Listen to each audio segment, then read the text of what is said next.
Welcome to our CEPR webinar today. It's titled Inflation Targeting, the Monetary Vaccine.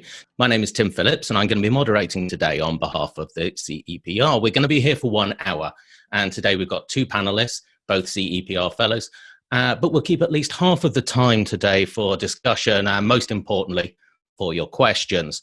So, first of all, let's introduce our panelists today. Andy Rose is the Dean of the Business School at the National University of Singapore, and he's the author of the paper that inspired this webinar. It's CEPR Policy Insight 100. It's called Inflation Targeting is Eradicating International Financial Crises in the iPhone Era. I'll be reminding you of that at the end so you can download it and have a look at it. Andy, welcome. Thank you. Pleasure to be here. I was looking back at some of the work that both you and Lars produced in the early 90s, arguing for this novel idea that every central bank could be independent of its government and acting with a price stability mandate. It's easy to forget that at that time, the case for whether inflation targeting could work really did have to be argued, didn't it? Absolutely, absolutely. And Lars was certainly one of the very most important and forceful voices for it.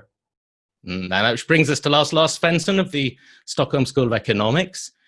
You've seen inflation targeting from both sides, haven't you, Lars? Because as well as your long academic career, you've also been deputy governor of the Swedish Central Bank between 2007, 2013. Yes, I've seen both sides. Which side is it more fun to see? Is it in theory or practice? I wouldn't like to be without either. I think it's difficult to choose. Actually, taking some responsibility for things you have been arguing for a long time about is good. Now, the format today, Andy's going to present some of the content from the Policy Insight. We'll take some questions, and then Lars is also going to speak as well, and then there'll be more questions and discussion. So if you've got something on your mind, feel free to ask that question at any time. We'll be monitoring the questions that come in. So over to you, Andy. I'm only going to speak for about 20 minutes, and the title of this paper is intended to be quite alliterative, iPhones, iCrises, and iTargets. That's because the initial CEPR Policy Insight that I did some years ago focused on international financial crises, and Beatriz Veder de Mauro asked me to update it, and that's what I'm going to be doing today. And I do want to emphasize at the outset that the focus is on international financial crises, meaning financial crises that occur between countries, not necessarily that affect a large number of countries at the same time. So international meaning primarily focused on exchange rates and things like that. Okay, so let's begin. June 2007, that was when the first CEPR Policy Insight with that title was issued. And more importantly, the first iPhone was released. Now, the iPhone has stood the test of time extremely well. More than 2 billion have now been sold, and Apple made it to be the first publicly traded company worth $1 trillion. And the argument that I'm going to be making here is that inflation targeting has stood the test of time just as well. And if you have any doubts about that, think about the following.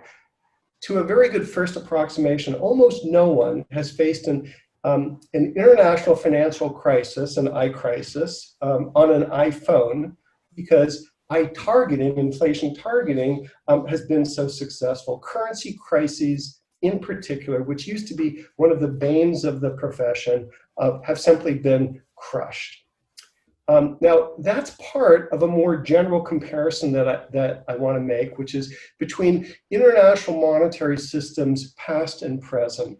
Okay, and this table is completely ripped off from my 2007 paper because Beatrice asked me, how well has that stood the test of time 13 years later? Okay, and my argument is going to be that it stood the test of time quite well. Now, in 2007, I did what was a very standard thing, which was I compared a number of different aspects of international monetary systems between what was emerging, that's on the extreme right, inflation targeting, and what was previously considered to be probably the single most successful international monetary system in recent memory, which was the Bretton Woods period. And I want to compare them just very briefly on a number of different dimensions. Okay, the first one, which is a very important one, is regime durability. Bretton Woods didn't last for very long, and I'll talk more about that later on, and many countries didn't survive in it for very long. Whereas inflation targeting is here to stay, and to a very good first approximation, no one ever leaves inflation targeting. There's one exception. Bretton Woods relied on fixed exchange rates, whereas almost all of the inflation targeters have almost always floated and do float now. The focus of monetary policy was very different in Bretton Woods. It was either partially or completely international because of the fixed exchange rates, whereas the focus now in inflation targeting is on domestic, especially domestic inflation.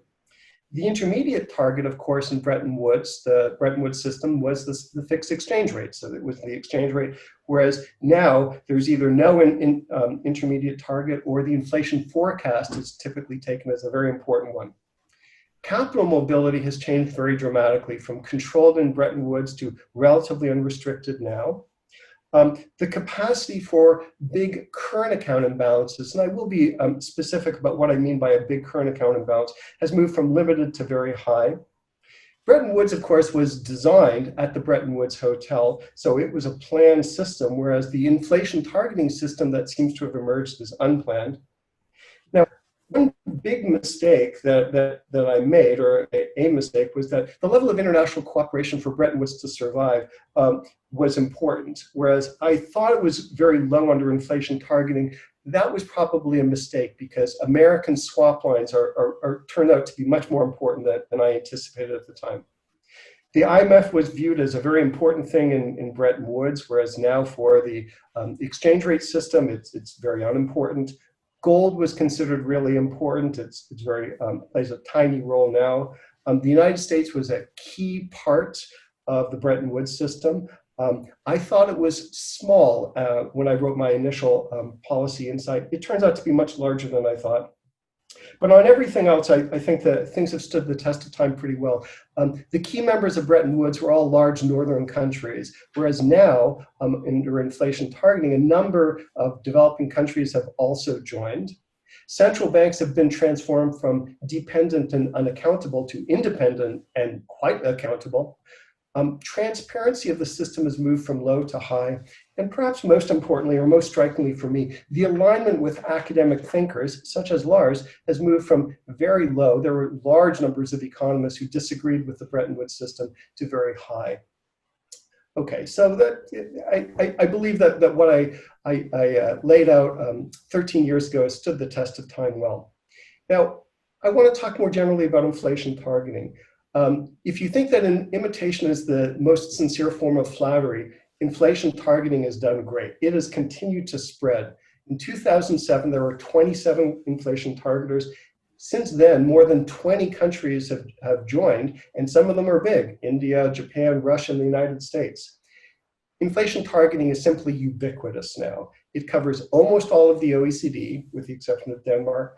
Almost all of the MSCI developed market indices are covered by inflation targeters. Of the G20, 17 are inflation targeters. Most of the developing economies in the MSCI Emerging Markets Index are in there. And perhaps most strikingly on this dimension, almost all of the countries that experience big currency crises, such as the UK, Sweden, Mexico, and so forth, all of them now, to a first approximation, target inflation. So inflation targeting has taken off. Now, central banking is by its very nature a very conservative group of people. It's a conservative clique, but inflation targeting has simply swept the field. It is a very hot area. Starting in 1990, when New Zealand was the first country at the extreme left, there was only one country. As times have moved on, so 30 years later, we have over 60 countries, those are the dots, that have adopted inflation targeting. Only one has ever dropped out, and that's at the extreme right. That's Argentina. So a large number of countries have become inflation targeters, but more importantly, a large fraction of GDP, of global GDP, is covered by inflation targeting. The solid line gives the fraction of world GDP that is covered by inflation targeting economies. The dashed line accounts for PPP, but you'll notice that they're both very large. The big exception, of course, right now is China. China does not target inflation. Why is our central bankers attracted to inflation targeting so much? Well, I think that there's this Darwinian logic, which is an extremely attractive feature of inflation targeting is its durability. In 2007, very, very few inflation targeters had been really, really tested, but now they have. Of course, that's because they've gone through the global financial crisis, which affected all rich countries and a large number of poorer countries between 2007 and 2009. They experienced it differently, but not a single inflation targeter changed its monetary regime in response to this enormous shock. Not even, for instance, Iceland, which had a tremendous shock to both its inflation and its output, but they've stuck through inflation targeting. Ditto the COVID-19 pandemic, at least so far. There has been, for instance, no widespread outbreak of capital controls as yet. So protectionism in terms of capital flows has stayed absolutely small, relatively small compared to protectionism on goods. But perhaps most strikingly, not a single country, at least so far, as a result of the pandemic, has switched its monetary regime away from inflation targeting. By way of comparison, the Bretton Woods regime lasted at the very most 15 years, if you run it from what is the very, very earliest date you possibly can to the very latest date you possibly can. Inflation targeting has already gone double that. And of course, there were many crises through the Bretton Woods period. The only significant and coherent international monetary system before that was the gold standard. And the gold standard had many, many crises. It lasted perhaps maximally 45 years from 1870 to the outset of World War I. Inflation targeting is getting up to that length of time. It's also striking to me that inflation targeting has been implemented quite similarly across countries. And this is especially striking because the similarity of inflation targeting compares very well with the lack of uniformity of other substantive areas of economic policy. So if you think about what an inflation targeter does, they typically, if you choose any random country, they have pretty similar inflation mandates and inflation targets expressed numerically. They have floating exchange rates. They have quite accessible inflation forecasts. Their central banks tend to be pretty independent, and there's significant accountability. If you want to compare that with almost any other area of economic policy, such as taxation or debt management, government procurement, housing, the regulation of labor markets, antitrust policy, environmental policy, you see that those have striking differences across countries, again, by way of comparison with the uniformity of inflation targeting. Okay, so inflation targeting is striking. Let's talk about the effects of inflation targeting, at least briefly. So one big effect of inflation targeting is that currency crashes are just disappearing. So I'm using a very standard definition of a currency crash here, which is a depreciation of at least 25%, which is also an increase in the depreciation rate of at least 10%. The number of currency crashes was tremendously high in the early 80s and stayed pretty high throughout the 80s. There were also large waves of crises associated with the European monetary system, crises of 92, 93, the tequila crises affecting Latin America. But you'll notice as more and more countries have adopted inflation targeting, the number of currency crashes has shrunk. Even to the point that, for instance, the global financial crisis of 2007, 2009, it was there. You can see it in the data, but it's not so enormous compared to previous rounds of contagious currency crises. The second effect is that there's just waning interest in currency crises. This is a very standard way to look for who's interested in what using Google search terms. And I do it, I tabulate it for the entire period of time for which we have data. It goes back through 2004 up to the present day. And I look for two different queries: international financial crisis and currency crisis. And you can see that over the last 15 years or so, there's just diminishing interest in currency crises or international financial crises. So people are just not interested in them. And since these are bad things, that's a good problem to, for us to have. People don't care about currency crises because we just don't experience many of them.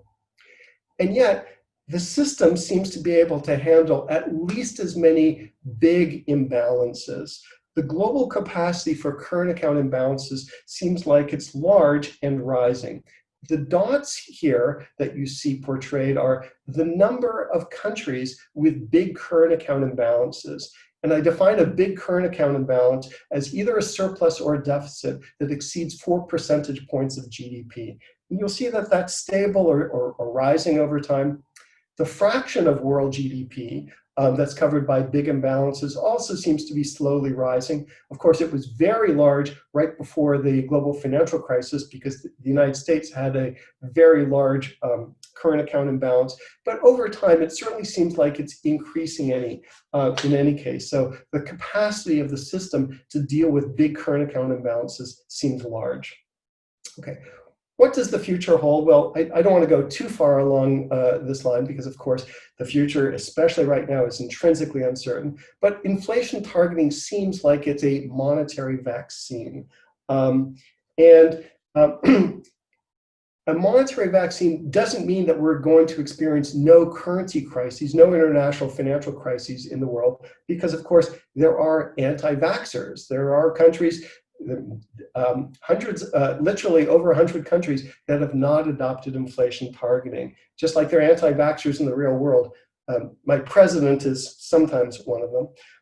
But vaccines do tend to work, and that's one of the reasons why more and more countries have adopted inflation targeting. So over time, there will be fewer crises, fewer currency crises, and of course, fewer anti-vaxxers. Now, I don't want to say that inflation targeting will never change. It continues to be tweaked. So for instance, there's more flexibility associated with inflation targeting than there used to be. It's not just an obsession with the inflation rate, completely ignoring the real side of the economy. Inflation targeting is also more attuned to financial stability considerations, especially in the period of time after the global financial crisis. And there have been various technical adjustments, and I'm going to defer to Lars on those because he's one of the great experts.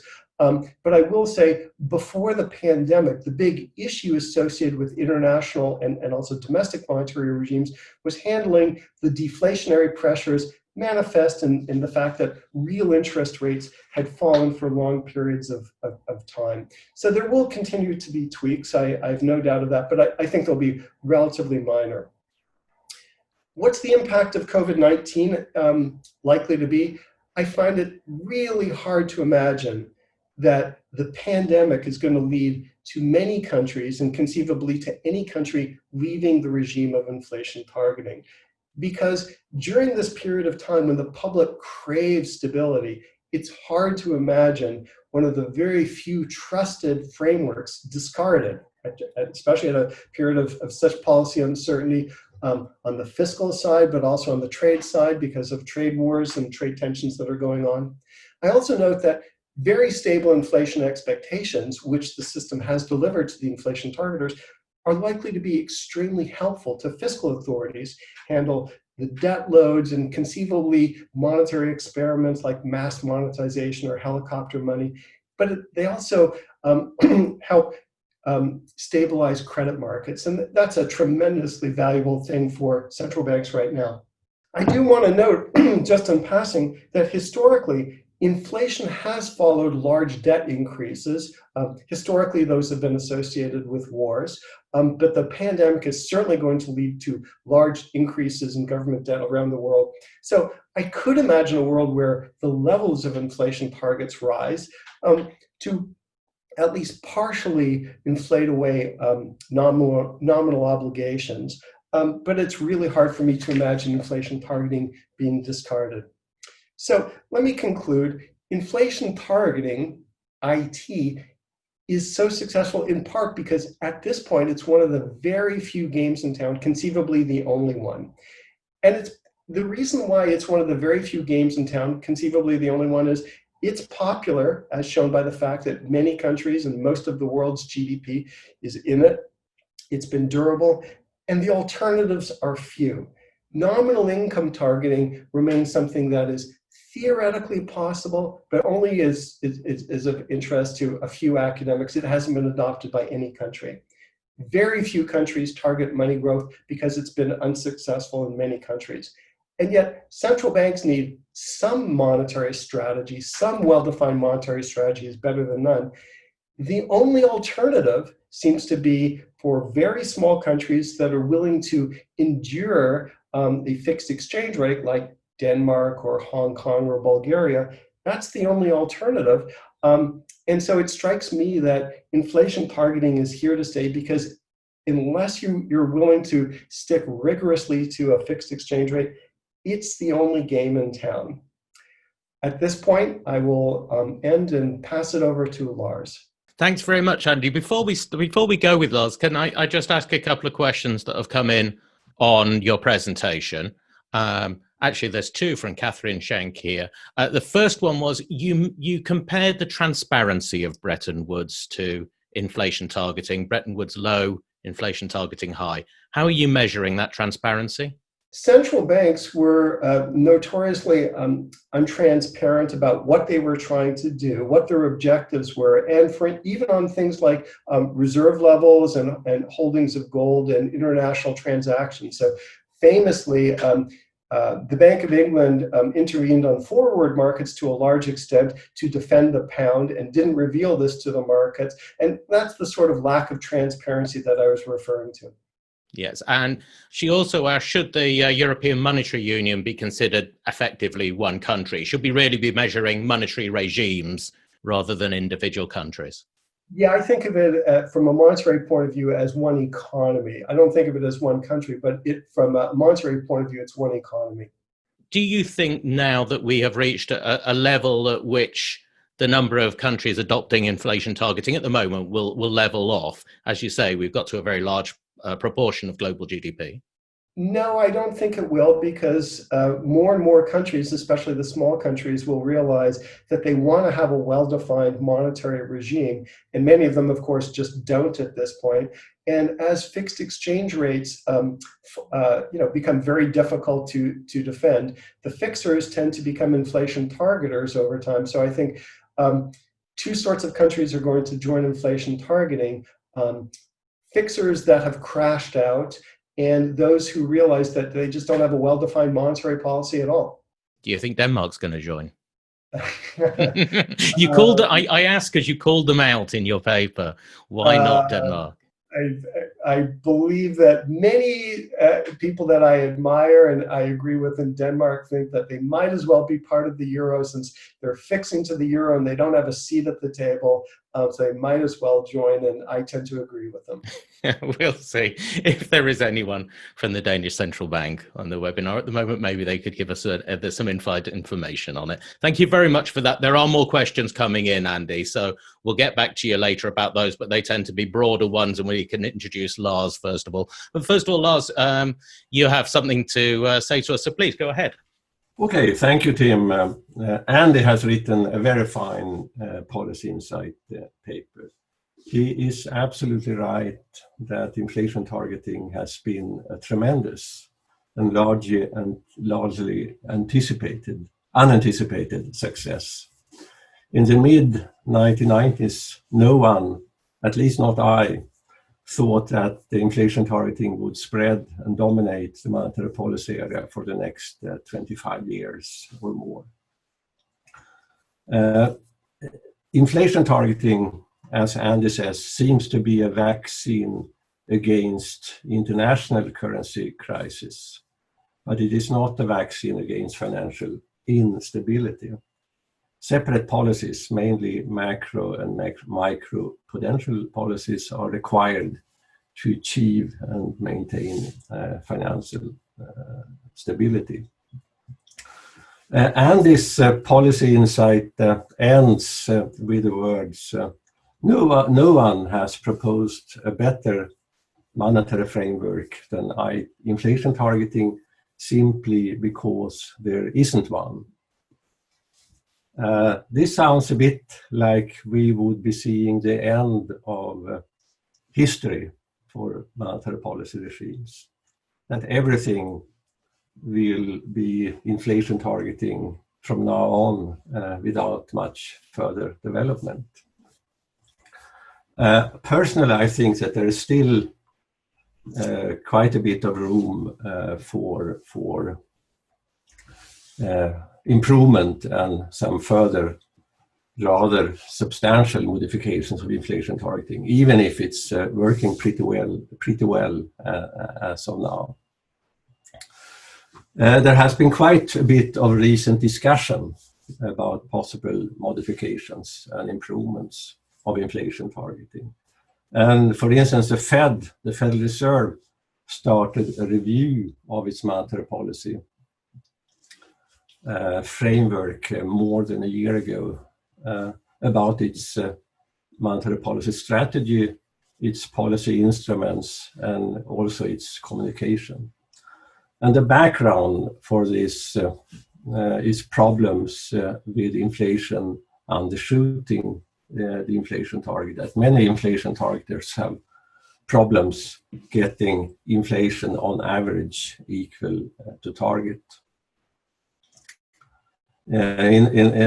Previously, it was the opposite problem. Inflation was too high, but now we, in several economies, have the problem of inflation too low.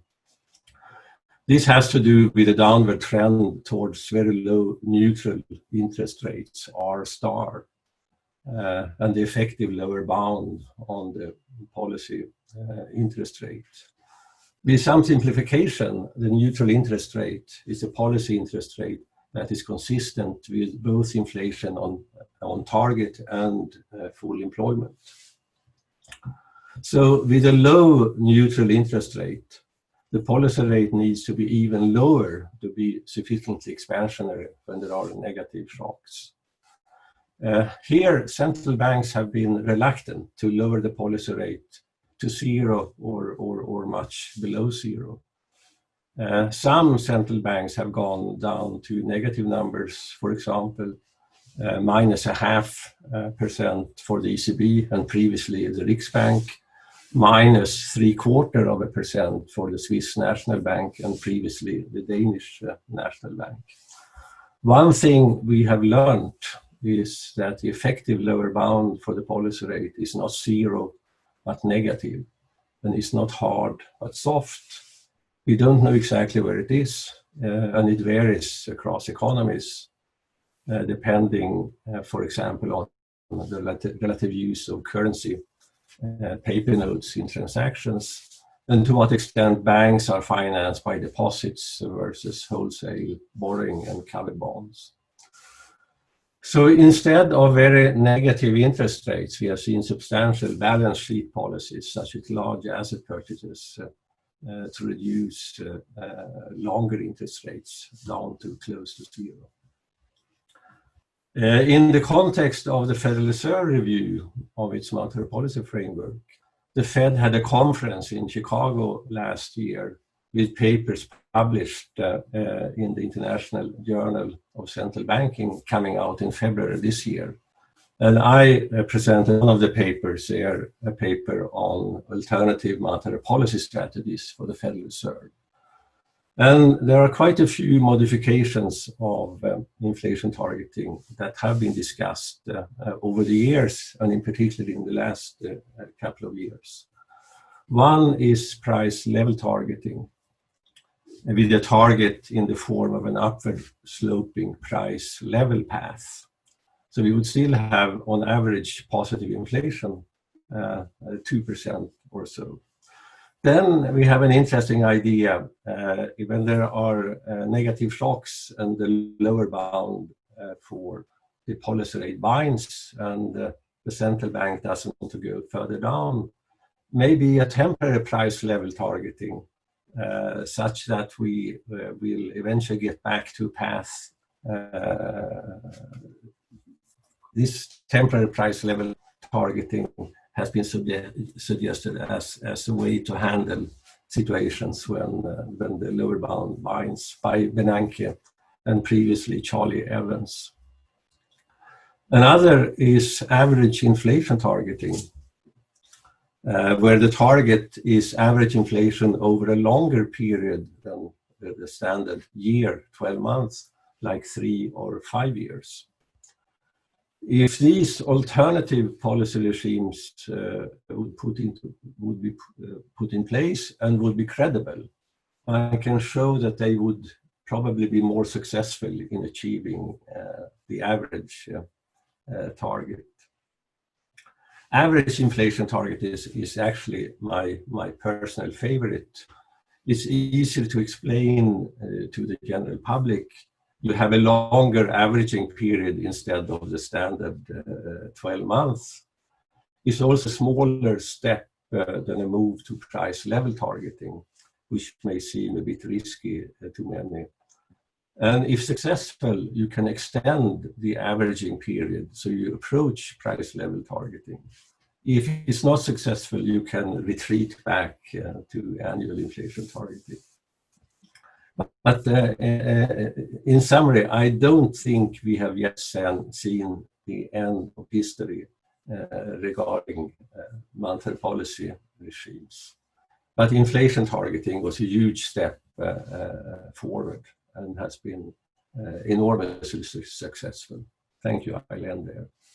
Thank you very much, Lars. Andrew, can I quickly put it back to you about what Lars was talking about, perhaps alternatives, price level targeting, or a longer term average inflation target? What's your opinion on that? I think these things make perfect sense, and I allude to them somewhat, but I think of them as relatively minor tweaks on the general framework that, like central banks are going to be in charge primarily of focusing on inflation, but also worrying about the output gap and the accountability and the focus on independence and transparency. I think the exact form of the target, I'm sure Lars is right that we'll continue to improve it, but I think of these as being, the glass might now be 97% full and maybe it'll be increased to 98% full, and I have no problems doubting that, but there's not going to be, in my opinion, a fundamental change, as for instance when Bretton Woods collapsed in 1971 or 73, depending on when you doubt it. That transition was enormous. I don't think that we're going to see anything like that going forward. Another tweak that I'd like to ask both of you about, which has been discussed in the last few years, is why 2%? Why not 3%? Why not 4%? The world is a different place than it was when we set the 2% target. Is that important? Lars, could you go first on that? Okay, I didn't talk about that among the possible alternatives, but certainly one alternative is to have a higher inflation target, 3 or 4%. Because then the room for lowering the policy rate would be down to the lower bound would be on average a bit larger, so you could stimulate the economy more. Actually, the Fed review excluded that possibility from the considerations, but many people have suggested it. I think that we should try other things first before we average inflation targeting, for instance. If the alternatives do not work well, and the central banks remain nervous about going too far below 0, I think raising the inflation target should be on the table. But personally, I'm not there yet. Andy, what do you think? I basically agree with Lars with a coda. I could see the case, but central banking has worked so hard over the last few decades to focus on 2% that it seems a shame to throw that away, especially since it's been very clearly communicated to the public. But my coda is the following. I think over time, this will be less and less relevant because bills will be less and less relevant as digital money takes over. And so the effect of lower bound, I think, is going to be extended negatively to greater and greater extents. So the argument about 2% is whether we can lower the real rate big enough, dramatically enough and quickly enough. And I think technology is going to be pushing us in that direction over the next while anyway. Mm.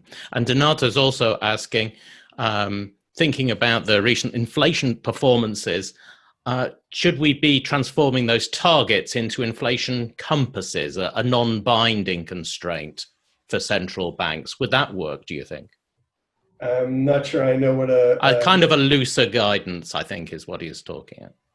I mean, one of the advantages of inflation targeting, as far as I'm concerned, is it gives a very transparent and clear mandate for the central bank, and then you can hold the central bank accountable. So, and I do think that's an advantage. Now, I think Lars is absolutely right. It's not clear that you want them to hit that every month or even every year. Maybe you have to do it something like the Reserve Bank of Australia says, over a cycle. But having some clarity is advantageous to the central bank in communicating with the public and to the financial markets. So I do think that transparency and accountability go hand in hand with clarity of the target. Lars, what do you think? Let me say one of the worst ideas in this context that some people have expressed is that because it's difficult to achieve the 2% the target, and you should lower the target to 1%.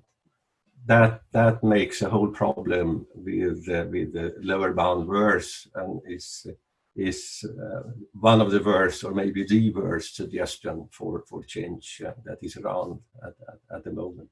If anything, one should raise the target, not lower it. Lars, did your thinking about this evolve while you were involved with the central bank? I was looking back on the inflation performance of the Swedish central bank during the time that you were there, and there was a consistent undershoot of 2%, wasn't there? That brings it home just how difficult it was to hit that target at that time. Did it give you new insight into what ideas were good, what ideas wouldn't work in practice? Actually, that's the fact that the Riksbank undershot its target during that time was more a matter of I think, erroneous policy by the majority. There was a deep conflict within the executive board. My colleague Carolina Ekholm and I were in favor of a lower policy rate so as to achieve the inflation target, whereas a majority of the board raised the policy rate from 0.25% to 2%, even though the inflation forecast was below target and unemployment was very high. It was a completely bizarre policy. So I mean, if Carolina and I had gotten our way, the performance during the time we were there would have been much better. So that was really, to a large extent, policy error rather than an inherent problem in achieving the inflation target. But let me ask the question in a slightly different way. Did your experience day to day in managing inflation targeting, did it convince you that the academic analysis of it was right, or did it cause you to question any of your beliefs that you had coming into that?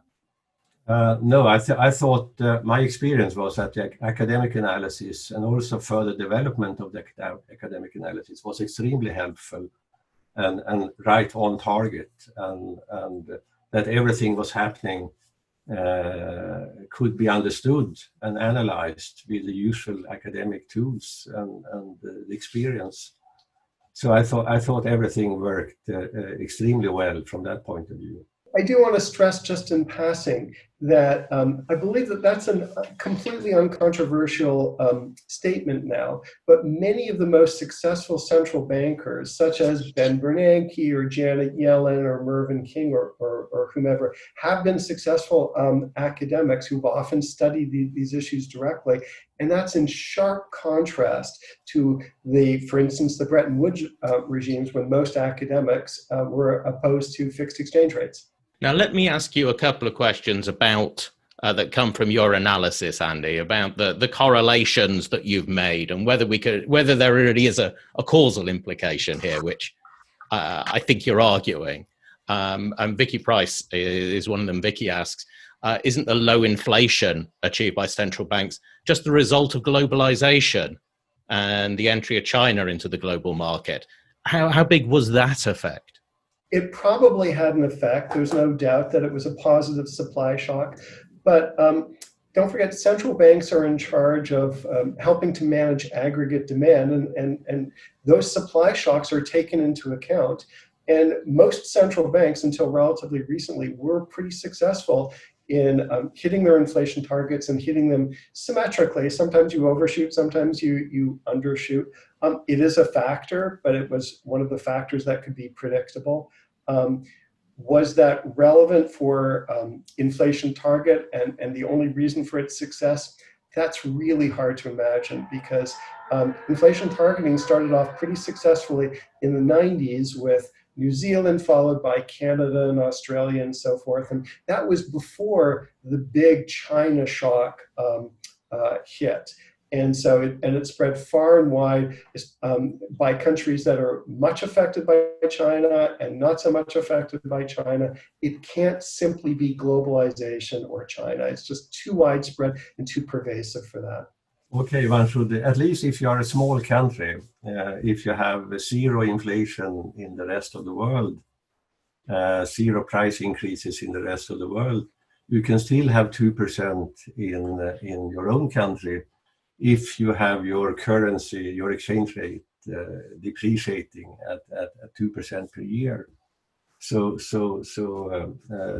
flexible exchange rates imply that you can actually have different inflation on average in different countries.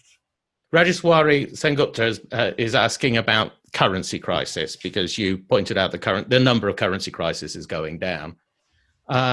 He makes the argument that this is really an artifact of the past, because most countries have flexible exchange rate regimes. Basically, they're much more relaxed about the exchange rate as a peg, as anything that they really have to follow closely. So therefore, the number of currency crises would be less because of that. Andy, is that an argument that you accept? There are 2 points that I want to make. First, a fixed exchange rate is a well-defined monetary policy. I understand that. But as soon as you go off a fix, whether it's in a crisis or whether you do it deliberately, you have to figure out what alternative you're going to do, okay? So a floating exchange rate is not a well-defined monetary policy. What does the central bank do if it's no longer fixed? And in practice, we see that many countries target inflation now, but if they don't target inflation, they have to do something else. And the fact that they have mostly chosen to target inflation is a statement, because there are alternatives. They could be targeting nominal income. They could be targeting the money growth rate, as was popular in the 70s and so forth. So the first thing I want to say is that pegs are well defined, but floating is not. The other thing is that way back when, in the bad old days, in the 60s and 70s, and actually all the way through the 80s in much of Europe, when countries had devaluations, they typically moved from one fixed exchange rate level to another. That was the history of the European monetary system and its predecessor, the Narrow Margins Agreement, right through the 70s and 80s. We didn't get to EMU from nothing. It was a system of fixed exchange rates. So after a fixed exchange rate was smashed, there was a crisis. They didn't float typically. What they did was they moved from one devalued peg level to another. So simply because you crash out of a fixed exchange rate doesn't mean that you can't go back at a different level. We have some questions. Clearly, we have some questions about what is going on in the world at the moment and how that's going to affect inflation targeting in the near future. Well, Carolina's at the top of the list. Carolina Echo, do you see any risks for inflation targeting central banks, like the Fed, when they start using instruments such as lending directly to companies and directly to their sovereign? Clearly, this is a huge change in the monetary regime. What's the risk for inflation targeting from that? Lars, would you take that? Sure. Carolina is asking about the Fed, but she could be asking about the Riksbank, which is also buying corporate bonds. And I think that is a bit problematic. Buying corporate bonds means that buying private assets means that you have to decide which ones to buy. Central banks don't have any particular competence in choosing what particular industries or companies they should support, and also it's inherently a political decision. So I'm more comfortable with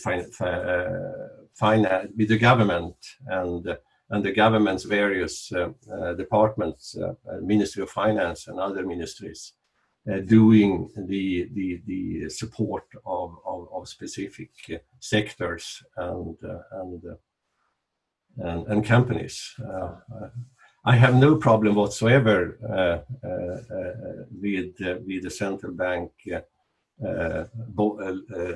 lending to the sovereign. I actually think helicopter money should be more seriously considered and be in the toolbox when needed. Andy, what do you think to the same question? Like most economists, and I'm sure like most central bankers, Lars is completely right that there's a reason why central banks have avoided lending to companies, because they don't want to be seen to be picking winners and losers, because there's no reason why they could, and they don't want to be seen as being as having favorites. So I could imagine, after all this is said and done, after the crisis is over, I could see further restrictions by the government on the instruments that central banks are allowed to employ. I could easily see that. That's often happened in many countries.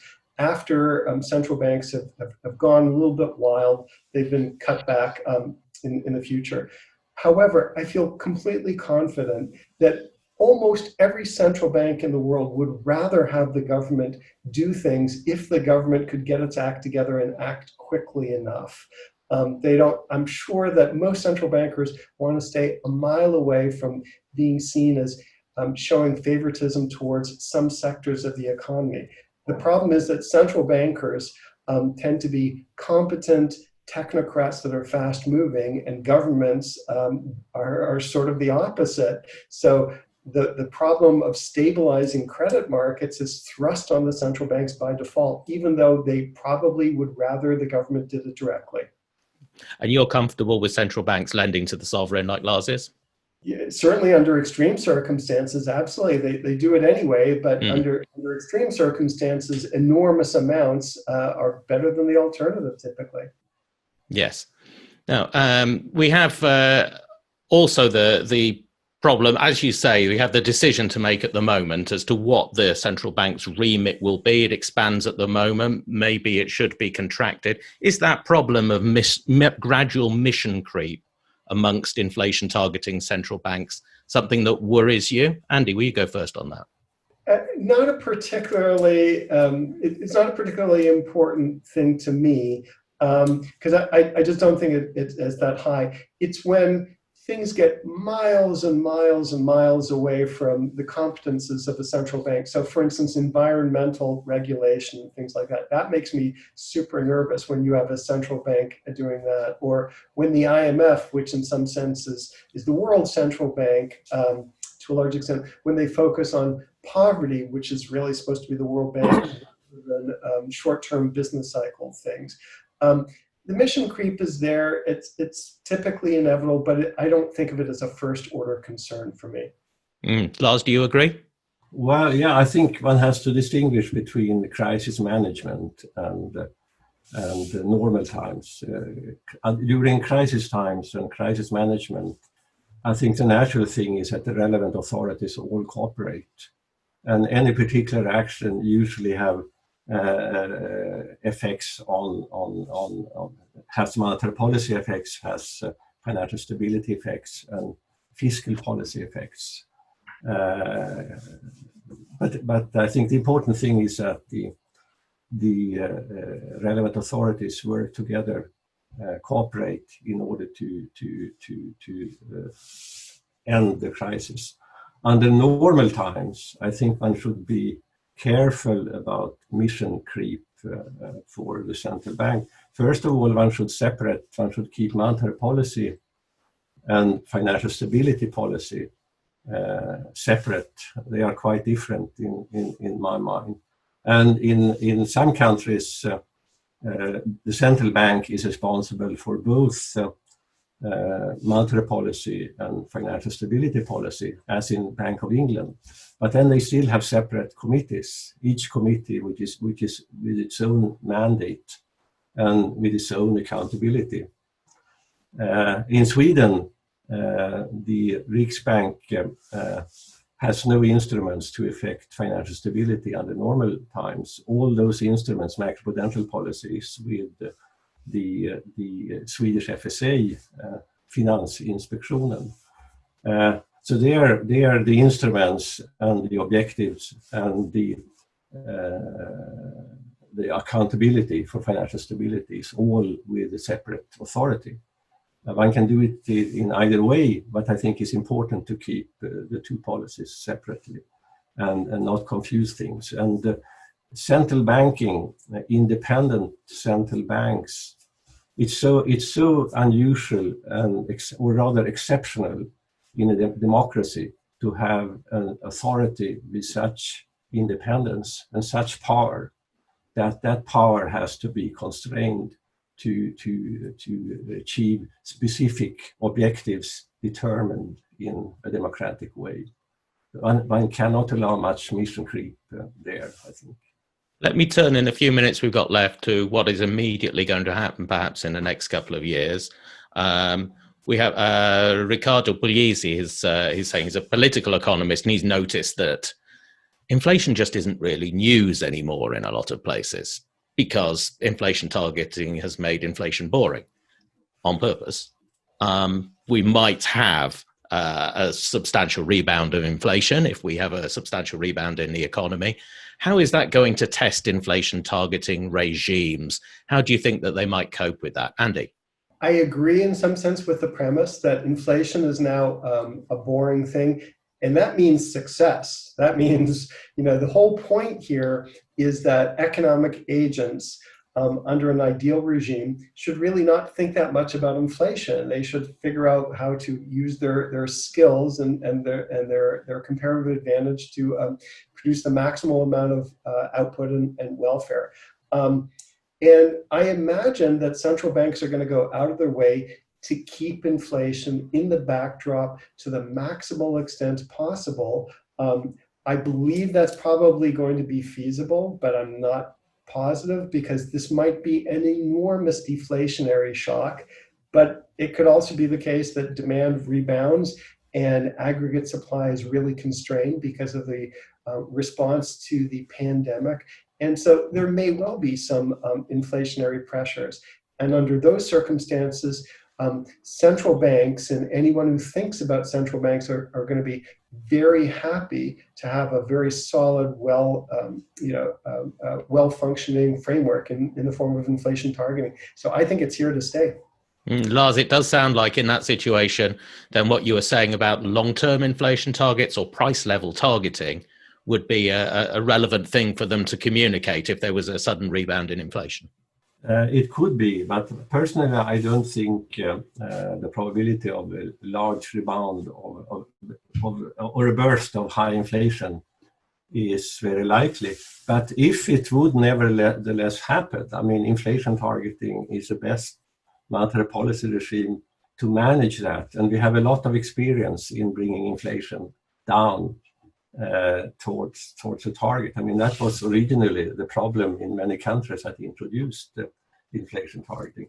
We have fewer years and less experience of having inflation too low and getting it back up to target, but we have a lot of experience of inflation too high and getting it down to target. So I'm not worried about inflation getting out of control.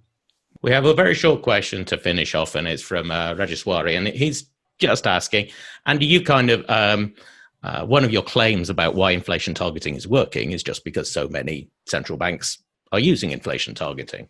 Is there something that we can continue to use as a sort of an index of how well inflation targeting is working? What's the indicator that you would look at to say, yes, it's working as well as it always has done?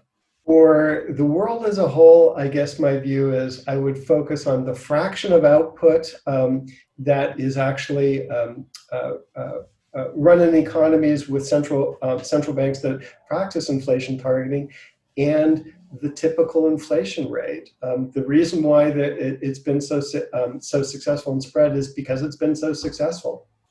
Yeah, so Lars, last word to you is, do you agree with Andy that it will continue to be the only game in town? Yes, with the modifications or improvements that I talked about, but I certainly agree overall with Andy on this point. Thank you for both of you, but that's all we got time for today. And thanks to the audience for all the questions that we got. And we managed to get through quite a few of them. Not all of them, but quite a few of them. And I hope that the rest of you, we talked more or less to what you were asking. Remember to download Andy's Policy Insight. It's number 100. He did number 1, and now he's done number 100. And that's called Inflation Targeting is Eradicating International Financial Crises in the iPhone Era. You can find that on the CEPR website. Now, we're running a lot of webinars at the moment for obvious reasons, so they're always free to sign up. And if you enjoyed this one, look out for our announcements. But for now, from our 2 panelists and from everyone at the CEPR, stay positive by staying negative, and goodbye.